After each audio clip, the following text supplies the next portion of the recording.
Hello Manipur Tabiri Singbu Ahan Bamaktada Taram Nokcheri Nasi Mars ki tarik taramanga irai numidasi Malem Pumbagi Miamgi Kogi Tumbagi Maram de Koi Punna Kamin Nabagi Damakta Malem gi Tumbagi Numit Haidanangasi Numidasi Observatory Malem Pumbada Masiga Marilena Masigi Lokuchari Hiram Masisu live phone in program gi Hakchang phana leinabagidamak nungaina mapungfana tumbagi tangai fadaba haibasi hiram si thamjabani hojik studio da asigi hiram asigi matangda miyamgi wahang paukum pibinabagidamak lengchindana lebire Department of Psychiatry Rimski Professor Dr. R.K. Lenin Dr. na chilabam matam kaithok piduna lengbirakpagidamak thagachari taram nokchari thagachari Miyam na asigi thorumsida saruk yabinabagidamakta Dr. Dagi khangbiningba hangbinabagidamakta telephone number si ahan badamutang note tawsin bigani hairiba numbers da dial to biraklaga lengsin biriba Dr. Dagi khangbiningba wafam sing khangbiba yagani maroina tumbaga marilna wafam sing ningsing jarake 936232778 amuktanga 936232778 hairiba sida dial to biraklaga lection biriba Dr. Dagi khangbiningba wafam sing hangbirakpa yaragani Dr. Hogdok sabasidi ngasi si malem gi tumbagi numit haidana su observe tawribanina aikoigi miyoi bagi punsi sidaista tumbagi si kaya yamna maru oiba ma oina aikoina loba yabage tumba si kaya yamna aikoigi important noi game ta takpiyo yam pagani yan hanbada mayam punamak poina koknon khurumjari ngasi si aikoi yamna nungaiba numit amakhakni hana loba yai karigino harga mayamna di tumbasi luxury oina longna basu yawi natraga tandana thabak suningdadana akoigi tumdana leithue haibasu yawi adubu madumakti natte haibasi akoina malemda khangminanabagi damakta World Sleep Day haidana akoigi chahi khudingi 2008 ke chahi sidagi hauna akoi malem sintungna khangminanaba numit asibu akoi palon tawtuna lai numit se fix oina leiba numit amadi natte karmaina lepke haraga akoi ge keno equinox haidana numit ki daytime gi asang basiga numidang gi asang bas chap manaba nungthil ga numidang ga sang ba chap manaba numit si chahi mada anirak lai ko hoi yan han madana spring gi equinox haidana lairiba koi gi march ki tang keno si oidoini kun ga humdoi oidoini adugi hek mamangi friday si oidoiba hoi adudi ngasi se taba adu tang tram adu next year su honga kani adu karigi damakta koina equinox lawrino harga di sleep se masi si koina balance oina thammasi darkar oy aduna equinox sidasu koigi nungthil ga nunglang mana basi lawra kanda masi torakpani nakki jahigi theme oina su sleep equity for global health hai haksang phana legi harga di koigi tumbagi magi chapchaba magi balance amada leibaga lam amaga da leiriba singche masigi plus koigi global health harga di mental health physical health all round health se asi fanana bagi pot amasi sleep si essential oy haibasi mayamna kitang khangbo watpa aduna masi palon tawbani matang sida thambiriba akoi tumma hisibu kayam kanaba pot no haibasi ne laise akoina poglakpa matamda akoida keno si akoigi organ sing khudamoina akoi heart hairsi masi se adum heartbeat se mihun chi chongaga nasina akoigi e si circulate tawrakanda ahing bagi hingi haibagi khudam masumana oiri ko mihun chi yang khanda masina hek akoina ya ganu tawba koigi laitaba matam siba matam hausima si chonggadori ne adu yamna kuina sunglep leptana thoba gari amada engine si karmain tawge habdu ka praman tawjarakanda akoigi organ sing brain oiro ama oiro loinamak si 24 hours gi manungda magisu 1/3 kumbase masi pothabagi matam ohen biu haiba adu argadi engine je yamna smooth oina sangna chatkani haiba aduna targadi yade haiba aduna chabane tummane mayam hainarise chaba sisu amuk isingi saruk mai thakpasina kwaidagi amuk hen darkar oiba mapangi saruk sidi phanayam koina chadra phau yaiba aduga tumbasina amuk kamai torgibo even no makhaktang tumdabda ekhoida haksang kayam nungai tagi haibse adum yengbiyo nipum khudimung na dum khangi aduna sleep deprivation haidana tumningna tumhandaba matamda miyobase yamna angakpo phangna awaba phangi aduga tongan laina supoi chronic sleep deprivation haiba kansida aduga karigoma condition de even shiba bhawu ya heba aduna akhoi gi miyobe gi punsigi saruk ahum thokpugi amadi akhoi tummaga leli tongan tongan ba jiba sing da khenai hodong gum da di chahi magi punsigi charuk ani thokpa se ahum thokpe ani se tumme aduga samu gum da na nong da pung ani khatang tummaga yai ba aduga miyoi jiba maga khenaba aduna di miyoi gi marak tasu miyoi khara di pung ani hum khatang tummaga fresh oya ba adubu general oina mayam gi oina haijaba tarakadi pung taruk tagina mapan phau hai aduga pung taret se masin average da yamna sabsana koi kanaba phangi haibasima aduga pick the pi angang sing da di yam sang na tumi tumdan da leiba gum bani hek poluk da di hek magi mabugla ma kapakhak na tana tumi haiba aduga halora matam dana pung mari manga te hena tummagam de hippaga su tumda wa haiba ya deba asumaina ekoina tummagi kanaba aduga tumbagi mawong se asumaina lei hana ithamjage amada phone call amta han bagi lokat chage to pani phone call han bagi si phangdringai ngai gi marak sidai sida doctor hujik takpiri ba tumbasi kuina sangna tumba yaraktragadi koi gi nungai rakte koi sa su thengna ba matamda adegi ahinga matang tumhogdaba da mathangi numit tuma yamna productive oidre aina pangthoka da thabak wakhal si charang na dana adegi tension mayam ama loina badawna sum tawba aseng aduna masi tumbasi wala kanda kadai da kairakpage ta takpiyo yan han mada khosi khoirang khoi sawgani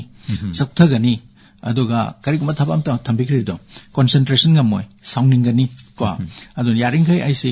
kang tumtho adena khanbagi potsima dum laigani aduga khara hoina kuina tumba yadra kanda di khoise noi khale weight gain karmaina no khoise tummaga na hena noi ga dodi man bane do tumdaba sinasu khoige weight gain se koi puthoi ko aduga tumbagi su tongan ba kano me ama complication tumba yada bagi se tumba yada ba se nong phadok pudi mi khodim yawi ko marama manatra amada adur puna chade ina haisi chronic oina tumba yada ba kanda di cardiovascular disease haidana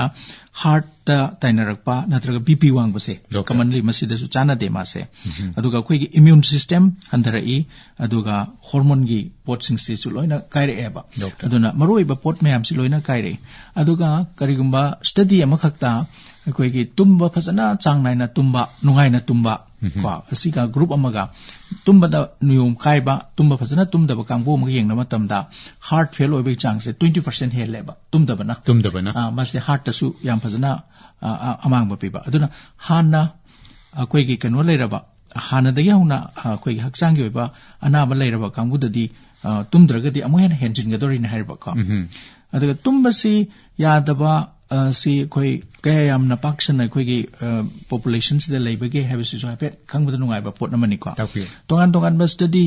kaya da tongan ba magi masing se phangaga su mayam hainari si general population da di around khoi gi study amadana 10% hai sa ambai manung tara aduga study amadana kara wangna 30% guma leiba adu khoi gi kara hena wangi ba kangu se maru ino physical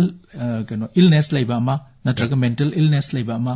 natraga hujikan da hairgana yamna mobile ka hena sinapse mobile se ayamba tumage na hippa kan sida changba kan sida ayamba mobile yeng singa si kano moina chanabi amoina hainabi amoina leina rabrai na khale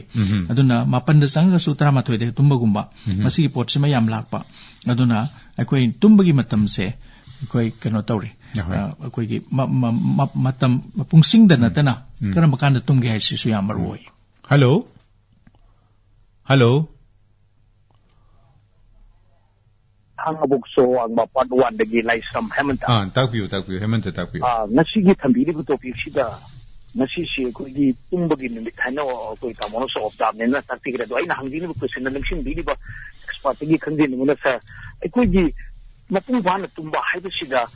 ko gi normally masagi kari gumba tumjaba ma natagana ko gi tumba ya da na tablet kumba ko doctor gi bhai gi sar tumba ani gi matang sida mapungfana tumba sida ani gi matang de khenna ba se mathai growth cha normally do no oi ga do dibra natagana ma tablet cha ga tumba ga magi rest do si su mapungfana tumba oi ga do dibra ani gi matang ji khenna ba chi ka tang thandira ga ngai chi na do ga doctor ko gi miti dum si la tumba ya da gi kari mo si hek mara ma thong ba masi gi matang de su ka chi tang doctor tv ra ga di hena ngai jigani khande ba hoi fani ahan bagi si koi hidaki mateng loraga tumba siga matom da isagi tum baga ani gi mar akoi na ihan han bala hemantana thabiri si am phajaba question ne akoi common way na akoi na su hangba ya bawani keno se tumba si karmaina ai mapung pharage haibasi ekoi khulai mana oludragasu ekoi na karmaina khanggadage hargadi ekoi na ayuk hogolak paganda yamna fresh oraga ekoi tumubagi nungai ba haiba tare ko inau no numit ama ekoi inau no phangjabadona ekoi gi anauba korau gan bana tang na tholakpagi anauba numit ni haina ekoi na lojabado adumaina pukning da hakchang da fresh oragadi ekoi sin nungdang si fazana tumme haina lobu yai irai laibada pungsing da haraga na pung 6 tagina 8 phawba tumba adu pungsing da ina hujik sai haya hujarambado pungsing khaktana te ekoi na darkar orise madu da tumba du da quality of sleep haiba ma toina migraine na da tumba da kaiba akiba mangba nadraga ngale tami kap thokpa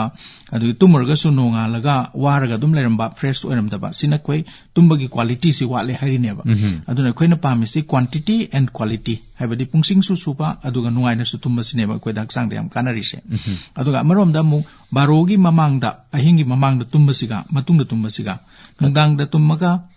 nungdang tumhodre na daytime da ayung thina mengkhatlaga tumba siga yam khenai hajariba madi isorna semakpada koi gi numidang se koi sanga ayamba except khara natana nungdang yaurakanda mammakanda tumba se koi biological clock se sembirak paneba isorna masi thugaidana ahingda tumba sina kwaide hena quality laiba sleep haina logani masi am refreshing oiba sleep kanaba koi gi punsinung sangba sleep tumba ne na lawsi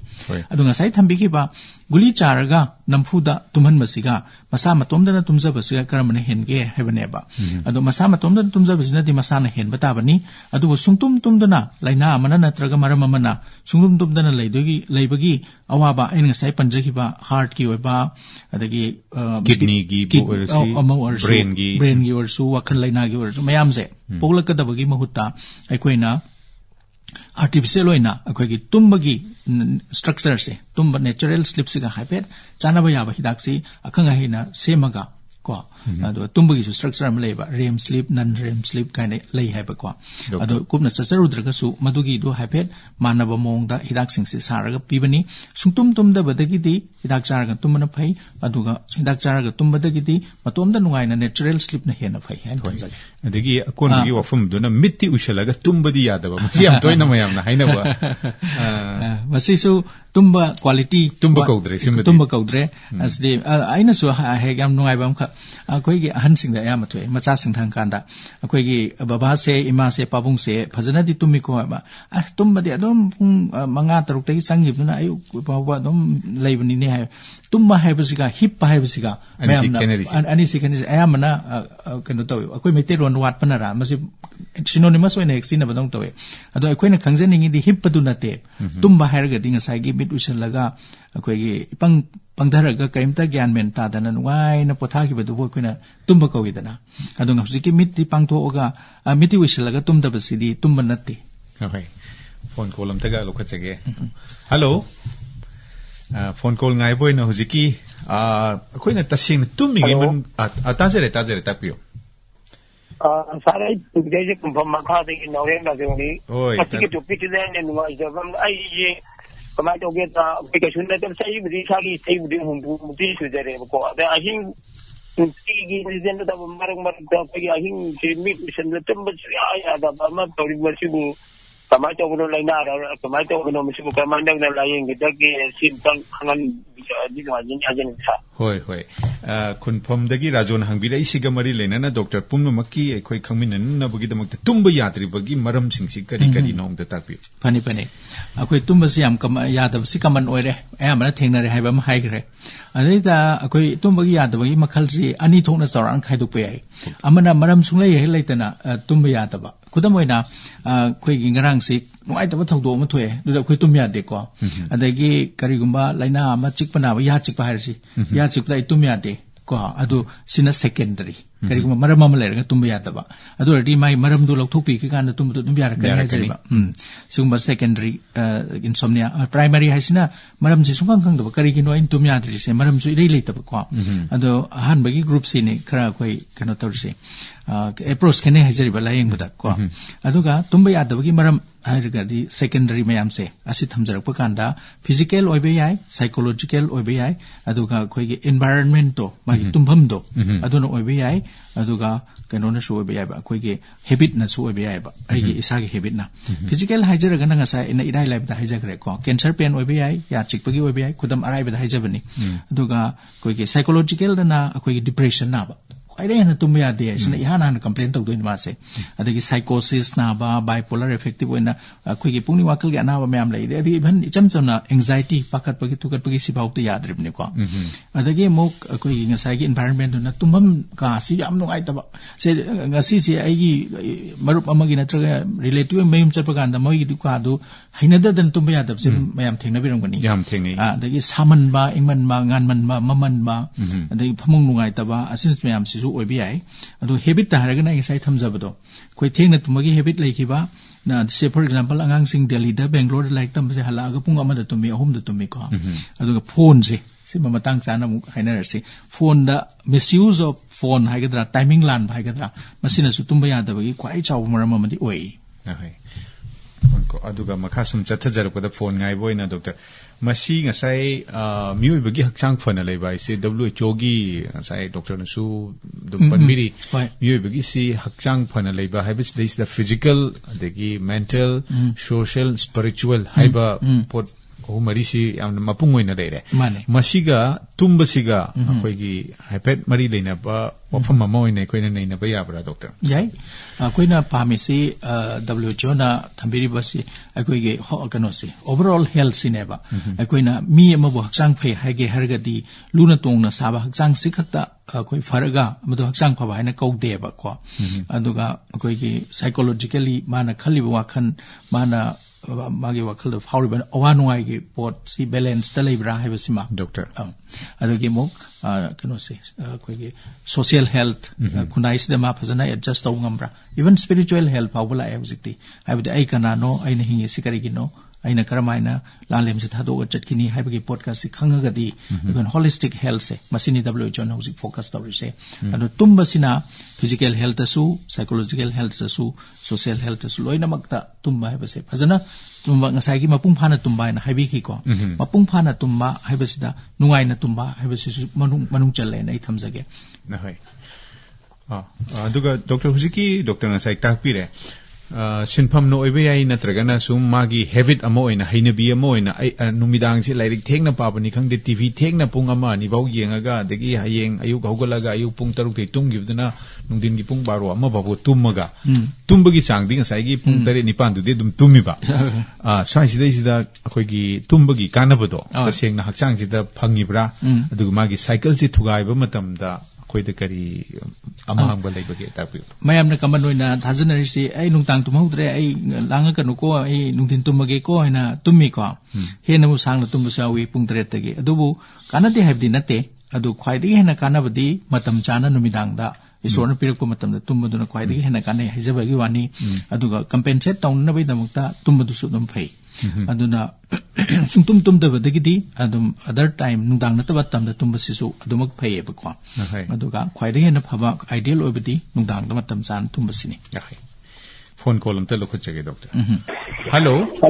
tajare mingli from takpi hello tajare ai nomachan bebeka singa lagai digi bebeka takpi ngasi miti bega hore ko hoi ado ngarang ahing bo dum tumna lepa ba ngang yauri ba hoi ado moja tummo ai ngata go si habda yadawa ado tungka da ko ne khene da ta tha hon nung jangang wan thar bo si yawe ba ado ta gino han kan da ngarang pung amo bo lai pa na ai class lo ngai de su ngang he u thar pa ado ta gino han kan da homework to da papa ne mama ne ai ni na pung tra mo se homework to wi adu su lo hodre adu when second to ki ojana amu phu ta re ka ne tension ka na ngang si kon de pa di masa chi nu ngai to em yo wa mu ma tang si da moro na ngang sin si gi tum ba gi chang se yu mu da ti hen ma nga ga chle ba class 10 ka ba di hoi adu ka mai to du no adu da tum mu da na ko ko ni sound si ne hai du ra da masi tumma ya da bu ko mo jira pani dia ba kai bo pani sirgan ga ya to wi pani bebeka na hangbire isi asidagi horiba class 10 gi examination si da koi pekha thari ba mai roising gi su yingbiraga angang ching sidai tumba gi tangai fada basi su haibiro aduga angang chingna koigi school da concentration adagi class da hek lerakta bagumba winning bagumba phawri ise tumba ga mari lina wo from sing doctor na takpiu yam phajaba wakpa mama thambirai koi hauji hauji maksinga si ngak lergadi parika haurani adeda hauji same problem se leiba ngang mayam ama yaudori ni aduna parika heg haure have the koi na hospital kuding makse casualty da bed khara khai chatra singi heg pore ba ado kai dagi thopno of the majority di asuge sleep deprivation sino oi doine ba number 2 dana chaba watpa tumba yada basi koi anxiety exam related anxiety sina ta holi ne ba masai sta mu mama mapa na kitang gyan tabi dana exam have kem ta nate ko nang na sahi chupa parak pa do du idori ni ngasi nungdang sidi nuai na tumtho si cha sidi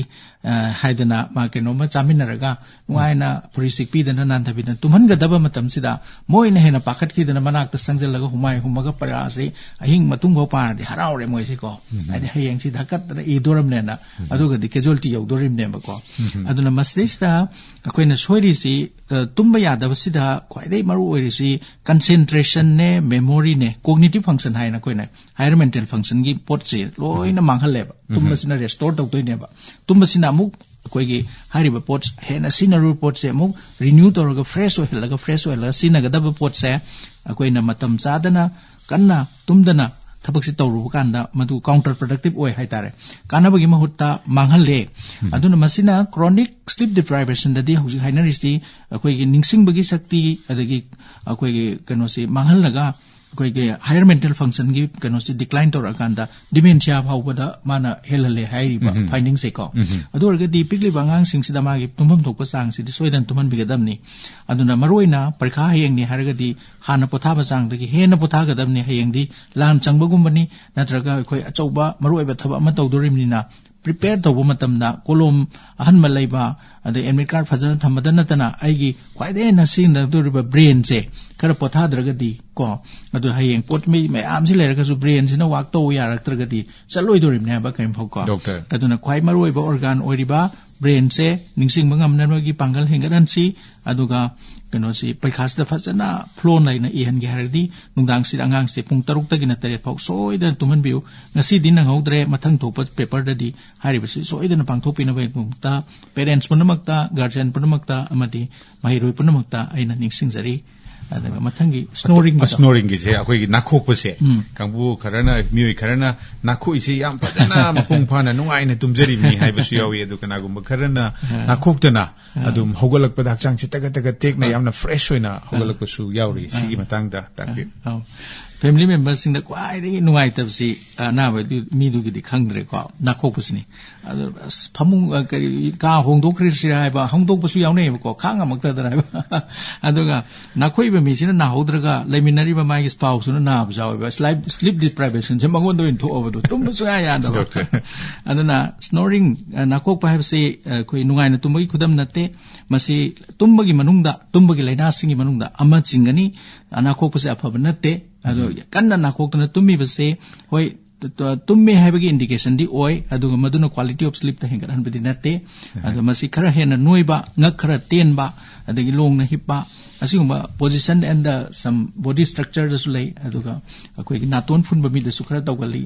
ya da sor hon ba mi da sukhra tawgali masi di laing ga do pot amani yam nungai na tumbagi sign nate haisini hoi adu doctor akoi gi mahuksa prakriti na haigadra shor na haigadra numidang oira agadi akoi se tumning base dum phawre isa sidista nungthin da dikeshu tumning de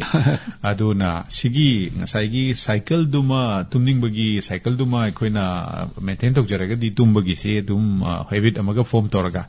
ada masi kamdona nungai na tumga da game pungphana tumbasi phangada ge haibasi gi matangda pani kitang lambi khara takpi pani masibo koina sleep hygiene harga su khangne ba akoi gi sarkadian rhythm haidana biological clock harga su yai ko adu koina nungdang da tumme adu da koi hormone melatonin na chingba mayamam su thokle tumna na bai tamakta aduna koi gi myo be sikhakta ni hai koi gi tumbase masana intentionally thengdan base atai animal sing atai kino sing tumning ba kan naturally dum tumme hai ba aduna tumbagi si yan han bada magi environment sima yam darkar oire ko cozy oiba tumba nungai yamna phajaba phamung adu gi wanate tumba da nungai na mong ta na na thambi ba phamung si tumna bakhak to ina sinabi ba koina file suba larik pa ba khotpa koi dum sinai dan ko masi phatte adagi ani subada mai se koi gi yamna sungan da ba yamna suma adu mi du gi haina bi sulai mamdri tum haina da sulai adu di masagi to biro aduga tumam dai sida kasi well ventilated oigadam ni ko nusin samarang kain chang ka masima yamaroi ain thamjaning masi ka thong lonjalaga mai phu tharaga tumbadagi laihidab jandak season namari manga tajagreba masima sungtau to biroidam ni aduga koi nisa gumba jabase koi amaromda wrong way of management of insomnia tumba yadabagi lying si koina yu thagadi tumme ai ji tumba yamanda na yu kharga thakpa hore kai se koi taje masi aphamnate masina hena insomnia helali adu coffee cha bhawa khori tha ningde pung ani homgi mamangda adu kana gumna fazana iruja thoga tumba them masima phai hainei aduga file gumba aruba wa nungtang tumam dai da khana bidaba chak yamna heavily sasan bidaba chak hek sabaga phamung da hipsan bidaba kari no bu chak ki marin se sengdo akanda after 1 hour minimum 2-3 hours na khwai pai exercise taw basi tumba hengal hali nungai hali hai adu yamna nakna tumam dai exercise taw bunati tumba yatana bagi macha ama oi aduga akoi tumam dai sida wakal ingna isor ningsangaga isor thajamina aduga deep breathing exercise gumba tawraga koi gi tumna na bkhona biba masima adagi matam naiba tumgi matam hugutpagi matam naiba se ngasina mapan tumma hengna 11 da tumme hangchin ni pan da me sima phatte asmain tawdana koi gi sleep hygiene haidana koina kawi yari makai di khoi tumbagi dak si chadamana phai nga sai su hangbi khre ko adu tangai fadragadi numit yamna sangna tumaktragadi madu ya kai baduna hen maramna tumbagi dak chabe yai tawdabu doctor ka tanaraga akanga hina haibagi matung inna chabe gani tumbagi dak se doctor na amuk igraga dum chahi chupa chahi ohmari chabal lai masima lali dagi mingon dagi wairaga tumbagi dak chaba sima lali kari gonoba aingonda tongan ba aksangi oiba wa anaba le ramba taragadi maduga chana daba haiba masu lai adu habit oibagi pot sima su lai aduna sleep hygiene sida yoga gumba meditation gumba hobby gumba sisu yam chauna kanaba piba adu maruina lifestyle se masi healthy lifestyle ma oibiba hena sasan daba changnai na sabiba apabachinjak saba aduga pungning wakhalda positive thinking leiba aduga ai soidan tumba ni na khanbiba ayuktagi hona hore nungdang tumba yadradi ai wa khrani da na khanbasi tumba yado myoising da yam toina thoi masim danga kauthopiro nungai na leibiro tumba kanda tumsi yadraga su yadabagi wa khanasi haiba wapamsi thamjage hoye yam number chumna doctor na takpi kre myoibagi ekhoina di khanjiludaba tumba haisiga aigi hakchang phobasiga yamna naknaba mari leinabagi wafum ama doctor na takpire nungai baga sumari leinei ko nungai baga sumari leinei kwai maru ori nungai basini koi myoi bagi punsi da nungai basini yamna mipum khuding mangna pamjarib se aduna yam nungai jere doctor na hakchang phana leinabagidamak ta nungai na mapungfana tumbagi tangai fadaba haiba ngasigi malemgi tumbagi numitsiga mari leina wafum takpikidamak kagi rims ki department of psychiatry the professor oni lebiriba dr rk lenin doctor na chilaba matam kai thopituna nengbiruktuna phum kya takpikiba doctor bu thagachari phone to birakiba thorum tabiriba singbu hello manipur gi maki digi amukha na thagachari aines thagachari thank you